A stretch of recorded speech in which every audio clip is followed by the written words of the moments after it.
To Ravi కిరణాల news. ముందుగా headlines చూద్దాం. పుట్టపర్తిలో సత్యసాయి శత జయంతి వేడుకలు. ముఖ్య అతిథిగా హాజరైన రాష్ట్రపతి ద్రౌపది ముర్ము. మానవ సేవే మాధవ సేవ అని బాబా చాటారన్న ముర్ము.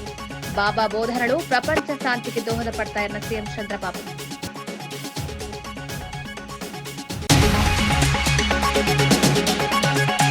ఇంటిగ్రేటెడ్ స్కూళ్లతో తెలంగాణ విద్యను అప్గ్రేడ్ చేస్తున్న భట్టి. ప్రతి నియోజకవర్గంలో సూపర్ స్కూల్.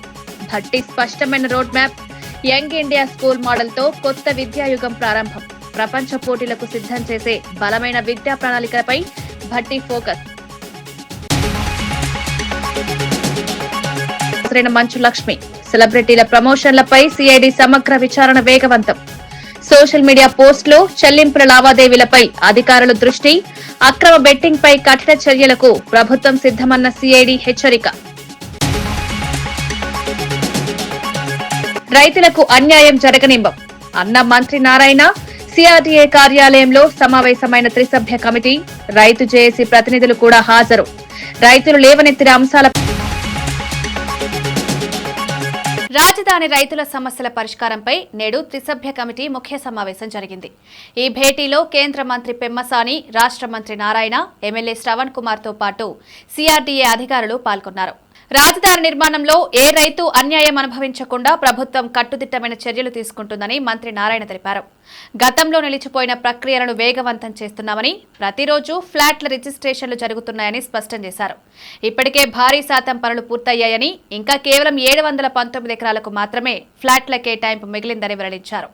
రైతులు ఎవరి ప్రలోభాలకు లోను కావద్దని, స్వార్థ ప్రయోజనాల కోసం ఒకరిద్దరు వ్యాప్తి చేస్తున్న తప్పుడు సమాచారంపై నమ్మకం ఉంచొద్దని మంత్రి సూచించారు. గౌరవనీయ మంత్రివర్యులు, అదేవిధంగా స్థానిక శాసనసభ్యులు మరియు సిఆర్డీ అధికారులు అందరూ కూడా యాక్చువల్గా ఈరోజు డీటెయిల్గా కొంతమంది రైతులు కూడా వచ్చారు. వాళ్ళతో కూడా డిస్కస్ చేయడం జరిగింది.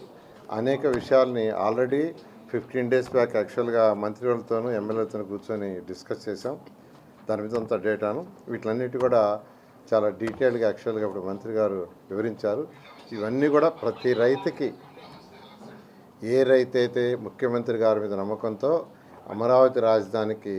సిద్దిపేట జిల్లాలోని గజ్వేల్ సమీకృత కార్యాలయంలో నేడు ఇందిరా మహిళా శక్తి చీరల పంపిణీ కార్యక్రమం జరిగింది. ఈ కార్యక్రమానికి రాష్ట్ర మంత్రి వివేక్ వెంకటస్వామి ముఖ్య అతిథిగా హాజరయ్యారు. ఆయనతో పాటు ఎమ్మెల్సీ యాదవరెడ్డి, జిల్లా కలెక్టర్ పాల్గొన్నారు. మహిళల సాధికారత కోసం ప్రభుత్వం చేపట్టిన కార్యక్రమాల్లో ఇది ముఖ్యమైందని మంత్రి వివేక్ తెలిపారు. ఆర్థికంగా వెనుకబడిన మహిళలకు ఈ చీరల పంపిణీ ద్వారా కొంతమేర సాయం అందుతుందని, ప్రతి మహిళకు చేరేలా అధికారులు సమగ్ర ప్రణాళిక రూపొందించారని పేర్కొన్నారు. అన్ని మండలాలకు చెందిన మహిళలకు ఈరోజు చీరల పంపిణీ కార్యక్రమం జరుగుతుంది. ఇంతకుముందు టీఆర్ఎస్ హయాంలో బతుకమ్మ చీరలు అని చెప్పి గుజరాత్ నుంచి చీరలు అవుట్సోర్సింగ్ చేస్తారు. అక్కడ కమిషన్లో ఏందో తెలియదు, కానీ క్వాలిటీ చీరలేమో చాలా బ్యాడ్ ఉండే. మహిళలు ఆ చీరలు కట్టుకోలేదు. ఈసారి ఇందిరమ్మ మహిళా శక్తి చీరలు ఏదైతే పంపిణీ చేశారో మహిళలందరూ కూడా ఇంత మంచి క్వాలిటీ సారీస్ రాష్ట్ర ప్రభుత్వం తెలంగాణలోనే ఈ చీరలన్నీ కూడా కుట్టి పంపిణీ చేయడం జరుగుతుంది. రేవంత్ రెడ్డి గారు మహిళా శక్తి పెంచాలని చెప్పి మొన్న బ్యాంకు లింకేజ్ కూడా సిద్దిపేట డిస్ట్రిక్ట్లో 600 కోట్ల బ్యాంక్ లింకేజ్ చేయించడం జరిగింది. మహిళలకు 28 కోట్ల రూపాయలు మిత్తి లేని రుణాలు, మహిళలకు ఫ్రీ బస్ ట్రావెల్, ఇవన్నీ కూడా మహిళా శక్తి పెంచాలని చెప్పి రాష్ట్ర ప్రభుత్వం చర్యలు తీసుకుంటుంది. ఈ సందర్భమున అందరికీ కూడా ఇదే చెప్పవచ్చు. 200 యూనిట్లు ఫ్రీ ఎలక్ట్రిసిటీ ఇవ్వడము, 500 రూపాయల గ్యాసు, 74,000 మందికి ఉపయోగపడేలాగా రేషన్ కార్డులు ఇప్పించడము, సన్న బియ్యం ఇప్పించడము, ఇంకా ఇందిరమ్మ ఇల్లు 11,000 ఇందిరమ్మ ఇల్లులో 9,000 ఇందిరమ్మ ఇల్లులు ఆల్రెడీ ₹1,00,000 బేస్మెంట్ కట్టుకొని వాళ్ళందరి అకౌంట్లో రావడం జరిగింది. ఎవరైతే కాలమ్స్ కట్టుకున్నారో వారికి కూడా ₹1,00,000 వస్తుంది. నేను వాళ్ళందరికీ అప్పీల్ చేస్తున్నాను, రాష్ట్ర ప్రభుత్వము ఈ వచ్చే 3 సంవత్సరాలలో 17 లక్షల ఇల్లు కట్టుకునే కార్యక్రమం తీసుకోవడం జరిగింది. అందరూ కూడా ఆవేదన పడేది అవసరం లేదు. అందరికీ అర్హతలో ఉన్న వాళ్ళందరికీ కూడా ఇందిరమ్మ ఇల్లులు వస్తాయి. ఈ డిసెంబర్ తర్వాత ఇంకొక 3,500 ఇల్లులు ఒక్కొక్క నియోజకవర్గానికి మళ్ళీ శాంక్షన్ అవుతాయి. అందరికీ కూడా ఇల్లులు లభించేలాగా రాష్ట్ర ప్రభుత్వం పనిచేస్తుంది. పుట్టపర్తిలో నిర్వహించిన శ్రీ సత్యసాయి శత జయంతి ఉత్సవాలకు రాష్ట్రపతి ద్రౌపది ముర్ము హాజరయ్యారు. పుట్టపర్తి చేరుకున్న రాష్ట్రపతిని ఆంధ్రప్రదేశ్ ముఖ్యమంత్రి చంద్రబాబు నాయుడు, మంత్రి నారా లోకేష్ విమానాశ్రయంలో స్వాగతం పలికారు. అనంతరం రాష్ట్రపతి బృందం సాయి కుల్వంత్ హాల్ కు చేరుకుంది. అక్కడ ఆమె సత్యసాయి మహాసమాధిని దర్శించి నమస్కారాలు సమర్పించారు.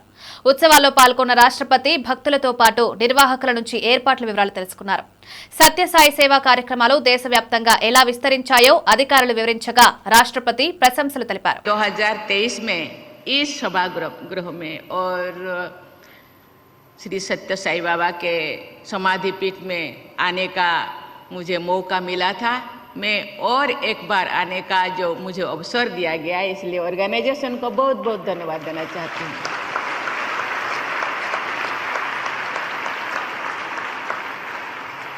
प्राचीन काल से ही हमारे सत्य संत महात्मा अपने कर्म और वाणी से समाज का मार्गदर्शन करते रहे हैं. समाज कल्याण के लिए भी उन महान आत्माओं ने अनेक कार्य किए हैं. श्री सत्य साई बाबा भी ऐसे ही महान विभूतियों में अपना विशेष स्थान रखते हैं. उन्होंने भी सदैव समाज कल्याण और लोगों की भलाई के लिए कार्य किया है. Sri Satya Sai Baba emphasized on the belief that service to mankind is service to God. He exhorted his devotees to follow his ideal. He oriented spirituality towards public welfare. He linked spirituality with selfless service and personal transformation. Sai Baba inspired millions to follow the path of service. Betting యాప్ల promotion కేసులో సినీ నటి మంచు లక్ష్మి నేడు CID విచారణకు హాజరయ్యారు. ఆమెను కేసుకు సంబంధించిన ప్రమోషన్లు, చెల్లింపులు, సోషల్ మీడియా ప్రచారం వంటి అంశాలపై అధికారులు వివరంగా ప్రశ్నించినట్లు తెలుస్తోంది. దిగ్విజయంగా కొనసాగుతున్న ఈ విచారణలో ఇప్పటికే పలువురు ప్రముఖులను సిఐడి పిలిచి స్టేట్మెంట్లు నమోదు చేసింది. శ్రీముఖి, నిధి అగర్వాల్, సనీ యాదవ్, అమృత చౌదరి, టేస్టీ తేజ, రాణా, ప్రకాష్ రాజ్ల నుంచి ఇప్పటికే సిఐడి సమాచారం సేకరించింది. ఈ సెలబ్రిటీలు సంబంధిత యాప్లను ఎప్పుడు, ఎలా ప్రమోట్ చేశారు, ప్రమోషన్ ఒప్పందాలు ఎలా జరిగాయి అనే వివరాలను అధికారులు తెలుసుకున్నారు. తెలంగాణలో యంగ్ ఇండియా ఇంటిగ్రేటెడ్ స్కూల్స్ రాష్ట్ర విద్యా వ్యవస్థలో పెద్ద మార్పుకు దారితీనున్నాయని డిప్యూటీ సీఎం భట్టి విక్రమార్క తెలిపారు. ప్రపంచంతో పోటీ పడేలా ఈ స్కూళ్లలో బోధనా విధానాలను రూపొందిస్తున్నట్లు వివరించారు. ఆధునిక సదుపాయాలు, డిజిటల్ క్లాస్ రూమ్స్, అంతర్జాతీయ ప్రమాణాల హాస్టల్ సౌకర్యాలతో ఈ స్కూల్స్ నిర్మాణం జరుగుతుందన్నారు. రాష్ట్ర వ్యాప్తంగా ప్రతి నియోజకవర్గంలో ఒక ఇంటిగ్రేటెడ్ రెసిడెన్షియల్ స్కూల్ వ్యవస్థను ఏర్పాటు చేస్తున్నామని, ఒక్కో స్కూల్ను సుమారు 200 కోట్ల వ్యయంతో నిర్మిస్తున్నామని భట్టి తెలిపారు. Young India integrated residential school అనేది ఒక game changer.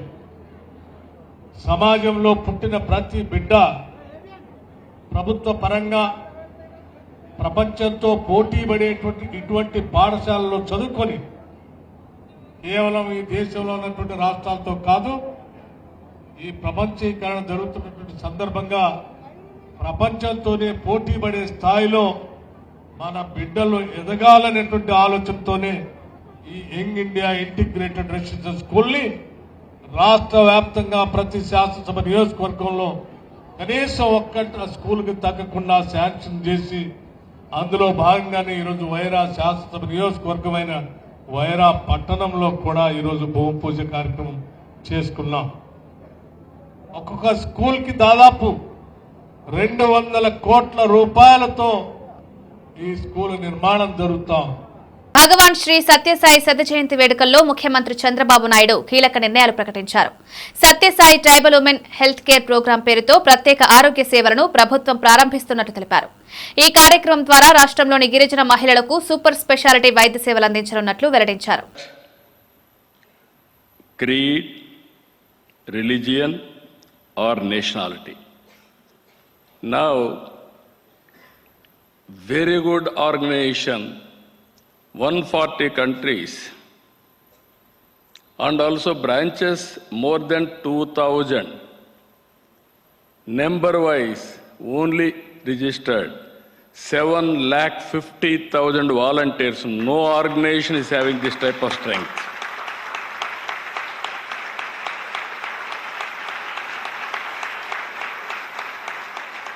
Today, we are launching the Sri Satya Sai Women Healthcare Program.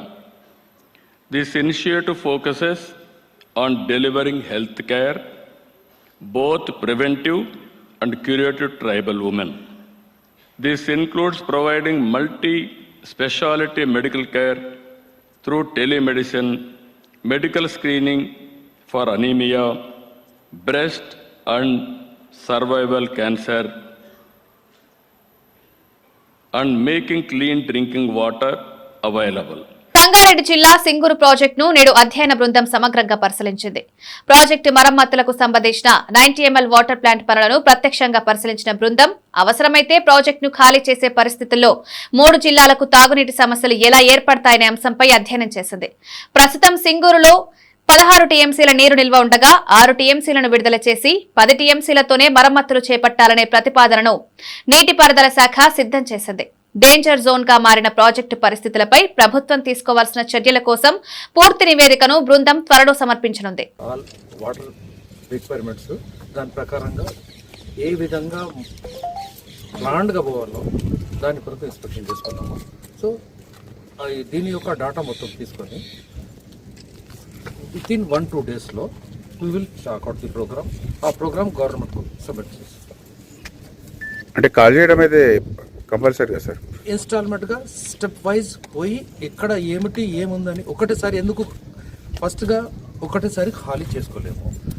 Water supply ఎంతవరకు సేఫ్ గార్డ్ చేసుకుంటా ఖాళీ చేసుకుంటా పోగలుగుతామో అన్నిటినీ బ్యాలెన్స్ చేసుకొని స్టెప్ వైజ్ డిప్లీట్ చేసుకుంటా అబ్జర్వ్ చేసుకుంటా నెసెసిటీ ప్రకారంగా we will go up to the bottom.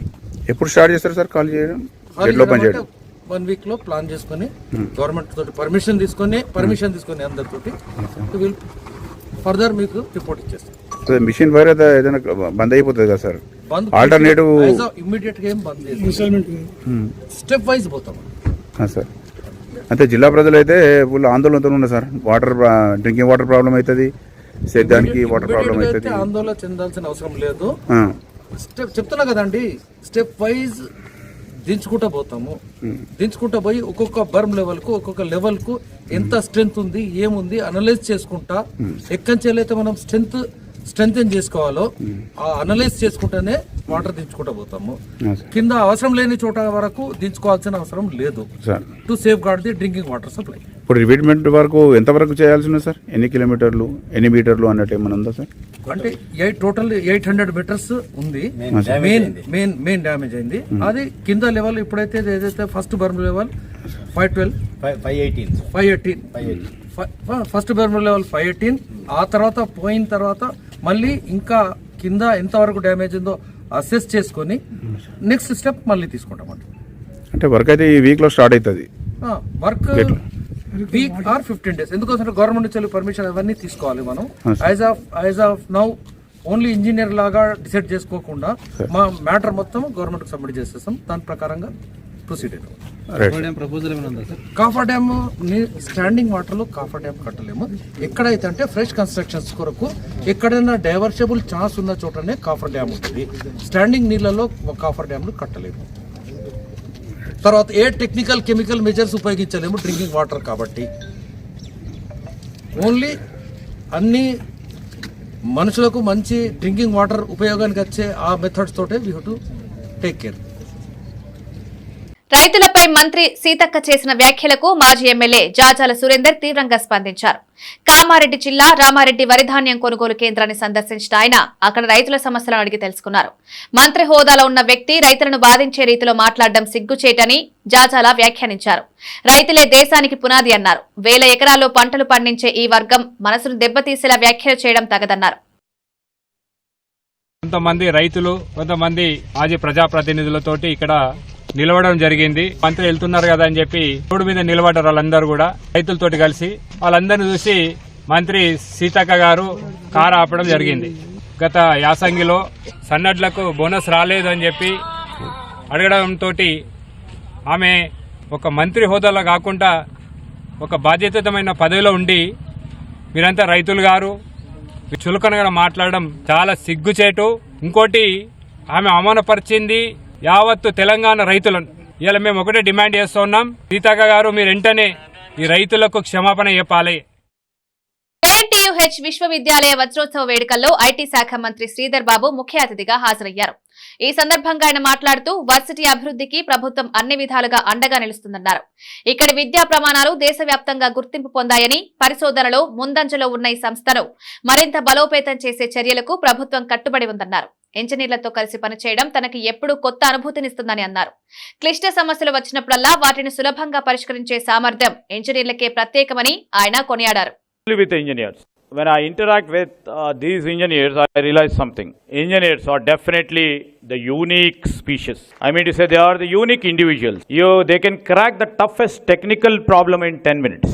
No matter how complicated the challenge is the first response of basically an engineer is always the same. What I feel, what I have experienced is, it's possible. Let us make us try. లంక భూముల సమస్యను మాజీ CM Jagan మరింత జటిలం చేశారని కేంద్ర మంత్రి పెమ్మసాని చంద్రశేఖర్ తీవ్రమైన విమర్శలు చేశారు. అమరావతిలో పాత్రికేయులతో మాట్లాడిన ఆయన జగన్ పాలనలో తీసుకున్న ఏకపక్ష నిర్ణయాలు అభివృద్ధి పనులను నిలిపివేశాయన్నారు. గ్రామాల స్థల వివాదాలు అలాగే భూసేకరణకు సంబంధించిన పాత కేసులు పరిష్కార దిశలో ఉండగా వైఎస్ఆర్ కాంగ్రెస్ ప్రభుత్వం తీసుకున్న చర్యలు పరిస్థితులను మరింత సంక్లిష్టం చేశాయని పేర్కొన్నారు. అసైన్ ల్యాండ్స్ వచ్చేటప్పటికి 290 ఎకరాలు ఉన్నాయి. అంటే ఈ అసైన్ ల్యాండ్స్ వేరే వాళ్ళకి అమ్మడానికి వీల్లేదు. అయినా చాలామంది వీళ్ళు రైతులు అమ్మేశారు, పేదవాళ్ళు కాబట్టి వాళ్ళు అమ్మేశారు. అయినా ముఖ్యమంత్రి గారు పేదవాళ్ళు అమ్మినా సరే అసైన్డ్ చట్టం ప్రకారం అమ్మినా కూడా వాళ్ళకి అలాట్ చేద్దామని 14-19లో మనం డిసైడ్ చేస్తే గత 5 సంవత్సరాల్లో జగన్మోహన్ రెడ్డి గారు వచ్చి ఇలా అమ్మటానికి వీల్లేదు అని చెప్పి దాన్ని అడ్డం పెట్టడం వల్ల అది ఈరోజు ఆగిపోయింది. ఈ ఆగిపోయిన తర్వాత దీనికి ఇక్కడ ఉన్నటువంటి అసైన్డ్ చట్టాన్ని మిగిలిన రాష్ట్రంలో ఉన్న చట్టంతో సపరేట్ చేశారు అప్పుడు మేము ఉన్నప్పుడు. అయితే ఇది మొత్తం మళ్ళీ కలపటం వల్ల దీన్ని పరిష్కరించాలని చెప్పి గ్రూప్ ఆఫ్ మినిస్టర్స్ని చంద్రబాబు గారు ఒక కమిటీ వేశారు. ఈ అసైన్డ్ ల్యాండ్స్ అన్నింటినీ స్టేట్ మొత్తంగా మనం డిసైడ్ చేయాల్సిన అవసరం ఉంది. కొంతమంది లోకల్ వాళ్ళు దీన్ని కూడా అబ్యూజ్ చేసేటువంటి పరిస్థితి ఉంది. కొన్ని పట్టాలు వాళ్ళకి కాకపోయినా కూడా మాయే అని చెప్పే విధంగా చేశారు. అందులో కూడా నిజ నిర్ధారణ చేసి గ్రూప్ ఆఫ్ మినిస్టర్స్ కొంచెం వచ్చిన తర్వాత తీసుకొని దీన్ని కూడా తప్పనిసరిగా 90 days తీసుకుంటున్నాం. దీనికి 90 daysలో ఈ గ్రూప్ ఆఫ్ మినిస్టర్స్ కూడా అవుతుంది అనుకుంటున్నాం. అయిపోతే దాన్ని ఒక డెసిషన్ తీసుకుంటాం. అందులో ఒక 20 ఎకరాలు ఫ్యామిలీ డిస్ప్యూట్స్ ఉన్నాయి. ఫ్యామిలీ డిస్ప్యూట్స్ని ఈ మన ఎమ్మెల్యే గారు అదేవిధంగా అడిషనల్ కమిషనర్ గారు కూర్చొని ఆ ఫ్యామిలీ డిస్ప్యూట్స్ని కూడా చేస్తే అందులో 20 acres క్లియర్ అవుతాయి. ఇవి కాకుండా ఇంకొక 45 acres CRDA లిమిట్స్లో ఉంది, అది కూడా వర్క్ చేస్తారు. ఇవి జనరల్గా లార్జ్ స్కేల్లో ఉన్నటువంటి 4-5 ఇష్యూస్ని మేము డిస్కస్ చేసాం ఈరోజు. ఇవి కాకుండా ఇప్పుడున్నటువంటి గ్రామాలు, ఎందుకంటే 90% పైన అందరికీ మనం ప్లాట్స్ ఇచ్చేసాం, చక్కగా జరిగిపోతుంది. వాళ్ళకు వచ్చేటప్పటికి గ్రామాల్లో ఏ విధంగా డెవలప్ చేయాలనే దాని మీద కాంట్రాక్టర్లందరినీ 25 విలేజెస్ని NCC 4, RVR 3, mega 13, BSR 5, LNT 3 ఈ విధంగా 25 విలేజెస్ని ఈ 5 కాంట్రాక్టర్లు డిస్ట్రిబ్యూట్ చేసుకొని 20 daysలో DPR ఈ 25 విలేజెస్కి చేసి ఎమ్మెల్యే గారితో కూర్చొని గ్రామాల్లో డిస్కస్ చేసి December 15th to 30th మధ్య మాకు ఫైనల్ DPRలు సబ్మిట్ చేస్తారు. ఈ 25 విలేజెస్కి December 30th అది అప్రూవ్ అయితే January 1st నుంచి వర్క్ చేసి 6 monthsలో అన్ని గ్రామాల్లో ఈ బేసిక్ ఫెసిలిటీస్ అన్నీ కూడా నెక్స్ట్ June 2026కి 25 గ్రామాల్లో ఇన్ఫ్రాస్ట్రక్చర్ బిల్డ్ చేస్తాం. ఎన్టీఆర్ భవన్ లో నిర్వహించిన మీడియా సమావేశంలో మాజీ MLA AP Madiga corporation chairman Undavalli Sridevi వైసీపీపై తీవ్ర స్థాయిలో విమర్శలు చేశారు. డ్రగ్స్ కేసులో కీలక నిందితుడిని కాపాడేందుకు వైసీపీ నేతలు ప్రయత్నిస్తున్నారని ఆరోపించారు. అమరావతి నుంచి ప్రత్యక్ష ప్రసారంలో మాట్లాడుతూ రాష్ట్రంలో డ్రగ్స్ ముఠాలకు రాజకీయ వెన్నుపోటు లేకపోతే ఇంత విస్తృతంగా వ్యాప్తి చెందే అవకాశం లేదని శ్రీదేవి. చాలా మంది ఎవరైతే మరి ఈ డీఅడిక్షన్ సెంటర్స్కి వెళ్ళండి అని తల్లిదండ్రులు వాళ్ళు ప్రోత్సహిస్తే వాళ్ళు వెళ్ళకపోగా కనీసం మర్డర్స్ చేసైనా ఎవరి దగ్గర కొట్టైనా డబ్బులు తీసుకొని అవి డ్రగ్స్ తీసుకుందే వాళ్ళు జీవించలేని పరిస్థితి. ఎప్పుడైతే మనం డ్రగ్స్ని విత్డ్రా చేస్తామో వాళ్ళకి డెలీరియం ట్రిమ్మర్స్ అంటారు. అంటే ట్రిమ్మర్స్ అంటే చేతులు వణకటం. ఇలా స్టార్ట్ అయినప్పుడు వాళ్ళు ఒక సూడో యాక్టివ్గా అయిపోయి వాళ్ళు ట్రిమ్మర్స్తో వాళ్ళు సరిగా భోజనం కూడా తీసుకోక వాళ్ళు ఫిట్స్తో బాధపడుతుంటారు. అంటే స్లోగా ఈ డ్రగ్స్ని వాళ్ళకి అలవాటు చేసి కాలేజెస్ అయితేనేంటి, ఇంజనీరింగ్ కాలేజ్ ఎస్పెషలీ హాస్టల్స్ ఇవన్నీ టార్గెట్ చేస్తూ మరి ముఖ్యంగా ఈ యొక్క వైసీపీ విశాఖ జిల్లాకు సంబంధించిన student union president Pulagam Kondareddy అనే వ్యక్తి మరి ఆయన ఎంఎస్సి చదువుతూ లేదా ఎంబీఏ చదువుతూ మరి ఆయన ఒక పోస్ట్ గ్రాడ్యుయేషన్ చదువుతూ డ్రగ్స్కి బానిసై ఆయన ఏ విధంగా ఈ రాజకీయవేత్తలకి డ్రగ్స్ సరఫరా చేశారో, మరి ఆయన జగన్కి అమర్నాథ్ రెడ్డికి ఏ విధంగా క్లోజో, మరి ఆయన హయాంలోనే 5 సంవత్సరాలు మరి ఇంజనీరింగ్ కాలేజెస్ అయితే ఏంటి, హాస్టల్స్ మరి యువతకి ఏ విధంగా డ్రగ్స్ సరఫరా చేశారనేది మనం గమనించాలి. మరి యూనియన్ ప్రెసిడెంట్ అంటే యువతకి ఒక ప్రెసిడెంట్గా ఉండి దిశానిర్దేశం చేసి యువత భవిష్యత్తుకి బాటలు వేసి వారు చదువుకొని ఏ విధంగా అబ్రాడ్లో ఉద్యోగాలు సంపాదించాలి. ఎందుకంటే మనం విశాఖ అనేది ఒక ఐటీ హబ్గా, ఒక టెక్ పార్క్గా, గూగుల్ డ్రైవ్తో మనం 1,33,000 ఉద్యోగాలు నారా లోకేష్ గారు ఎంతో కష్టపడి విశాఖ తీసుకొని వస్తే విశాఖని ఒక ఐటీ హబ్గా చేయాలని కలలు కన్నా లోకేష్ గారి కలలను సర్వనాశనం చేస్తూ విశాఖని ఒక డ్రగ్స్ రాజధానిగా చేయడానికి వాళ్ళు కంకణం కట్టుకున్నారు. మీరు ఎప్పుడైనా ఒక టెర్రరిస్ట్ని గమనిస్తే వాళ్ళ ఖర్చుల కొరకు ఏం చేస్తారు, మారణాయుధాలు అమ్ముతారు, లేదంటే డ్రగ్స్ సరఫరా చేస్తారు, లేదా కల్తీ డ్రగ్స్ ఇలాంటివి ఫేక్ డ్రగ్స్ బై ఛాన్స్ దొరకవచ్చు కొన్ని సందర్భాల్లో.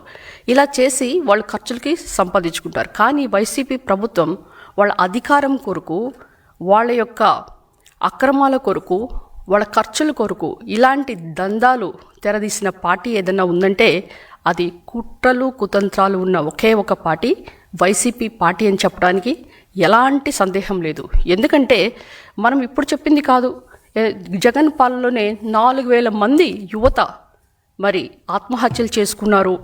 మరి జగన్ గారి పాలనలోనే వందే మాతర గేయం 150 సంవత్సరాలు పూర్తి చేసుకున్న సందర్భంగా కర్నూలులో ప్రత్యేక ర్యాలీ నిర్వహించారు. మాజీ సైనికుల ఆధ్వర్యంలో జరిగిన ఈ ర్యాలీకి స్థానిక ప్రజలు, విద్యార్థులు భారీ సంఖ్యలో హాజరయ్యారు. భారత స్వాతంత్ర సంగ్రామంలో వందే మాతర గేయం కలిగించిన దేశభక్తి భావం, పోరాట స్ఫూర్తిని గుర్తు చేసుకుంటూ పాల్గొన్న ప్రతి ఒక్కరూ గేయాన్ని ఆలపించారు. ర్యాలీ ప్రారంభమైన వెంటనే మాజీ సైనికులు దేశ సేవలో తమ అనుభవాలను పంచుకుంటూ యువతలో దేశభక్తి పెంపొందించాలని ఆకాంక్షించారు. అలాగనే బ్యాంకు ఉద్యోగులు, అలానే వసుధైవ కుటుంబం అనే గ్రూప్ ఉంది వాళ్ళు, అలాగే కెనరా బ్యాంకు ఉద్యోగులు, కర్నూలు మాజీ సైనికుల సంఘము, అలాగే all India ex servicemen bank employees federation ఈ సంస్థ నుంచి కూడా చాలామంది ఇక్కడ పాల్గొన్నారు. కర్నూలు జిల్లా సైనిక్ బోర్డు దగ్గర నుంచి స్వచ్ఛందంగా ఇక్కడ కలెక్టర్ ఆఫీస్ వరకు ర్యాలీలో, మోటార్ బైక్ ర్యాలీలో పాల్గొన్నారు. వాళ్ళందరికీ కూడా ధన్యవాదాలు చెప్తున్నాము. అలాగే వందే మాతరం గీతానికి 150 సందర్భంగా ఈ ర్యాలీ జరిగింది. వార్తలు ముగించే ముందు ముఖ్యాంశాలు మరోసారి. పుట్టపర్తిలో సత్యసాయి శత జయంతి వేడుకలు, ముఖ్య అతిథిగా హాజరైన రాష్ట్రపతి ద్రౌపది ముర్ము. మానవ సేవే మాధవ సేవ అని బాబా చాటారన్న ముర్ము. బాబా బోధనలు ప్రపంచ శాంతికి దోహదపడతాయన్న సీఎం చంద్రబాబు.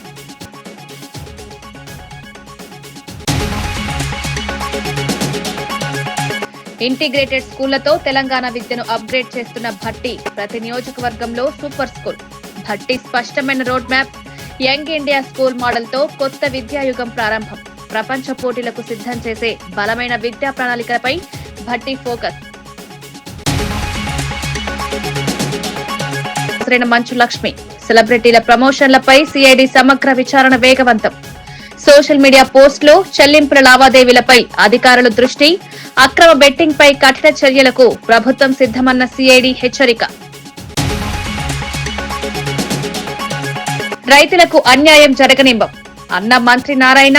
సిఆర్డీఏ కార్యాలయంలో సమావేశమైన త్రిసభ్య కమిటీ. రైతు జేఏసీ ప్రతినిధులు కూడా హాజరు. రైతులు లేవనెత్తిన అంశాల ఇవి ఈనాటి వార్తా విషయాలు. మరో బులెటిన్ లో మళ్ళీ కలుద్దాం. నమస్కారం.